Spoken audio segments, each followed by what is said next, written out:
Now, here's one obviously inspired by current events. How do you evaluate the action of a woman who knows that tests show her fetus has a high probability of Down syndrome, yet carries it to full term?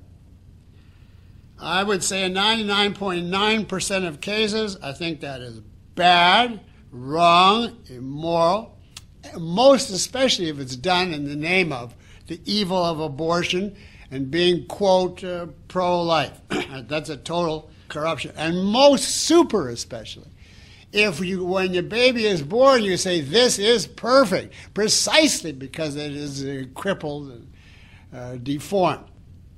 But I was trying to think, is it conceivable that there could be a case where I wouldn't condemn as immoral such an action?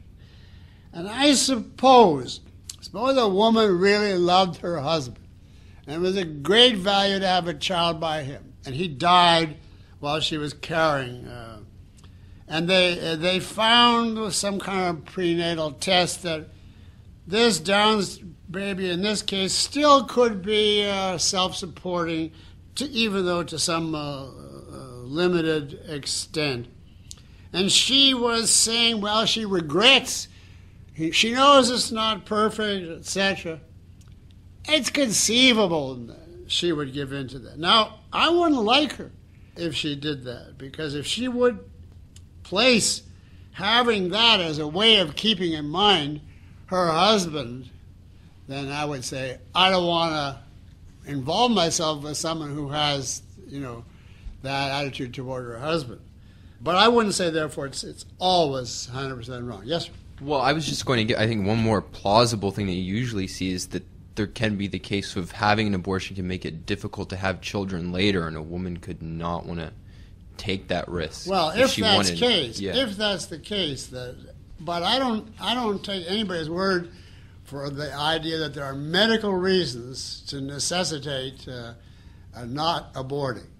I would have to study it, and I'm not an expert, but I have heard medical reasons alleged for every fantasy of every religion. Circumcision prevents cancer, and there's, whatever they say, they bring in, and there's biological proof that, dinosaurs left. You can find physicians and researchers to prove anything. I heard of a case where two parents specifically chose a sperm donor so as to make their child deaf because they themselves were deaf. Do you think that something that should be criminalized? That is monstrous. I think so too. Should it be criminalized? Yeah. I don't know. You could make a case that that's the equivalent of crippling the child, but you see, it's not let an infant. It's not let a human being. And since that's I don't see that you can criminalize it. You could certainly say it's monstrous, but it's not human, so it doesn't have rights yet.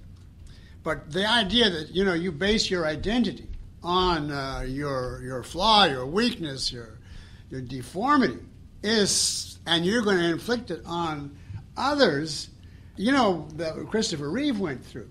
He was regularly picketed by a paraplegic organization because by trying to cure himself, he was implying that was an inferior state. And that is just as monstrous as you can imagine. That's egalitarianism, true egalitarianism.